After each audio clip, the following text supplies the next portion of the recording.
આજ હું છું તમને એટલા બધા સિરિયસ થઈને ફોનમાં જોવો છો? યાર જો ને આ આપણે લોન લેવી છે ને તો એનું વિચારું છું, કાંઈ સમજાતું નહીં. હવે એક એડવર્ટાઈઝ તો જોઈએ હતી, જલ્દી લોને આપી દે છે, પ્રોમિસ તો કરે છે, પણ છે ને ફીસ થોડીક વધારે લે છે.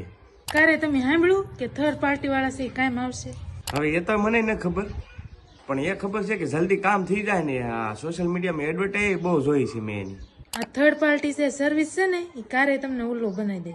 આ લોન ના નામે તમારા પાસે પૈસા લે અને કામ તો કાંઈ નહીં થાય. અને ઈ તમને કહેશે કે લોન સેટલ કરો, મતલબ કે બધા પૈસા નહીં અડધા પૈસા નાખો ને લોન સેટલ કરો. તમે શું કરશો? અને તમારા ક્રેડિટ સ્કોર ઉપર ખરાબ અસર થાય. એ વાત તો તારી સાચી હોય, ક્રેડિટ કોડે ખરાબ થાય અને આ અડધા પૈસા લીધા તો શું કરશું? એટલે તો હું તમને કહું છું કે આપને ફાઇનાન્સ છે ને એને ડાયરેક્ટ વાત કરો. આપને ફાઇનાન્સ લેન્ડર ઈ હોળી શું કરશે?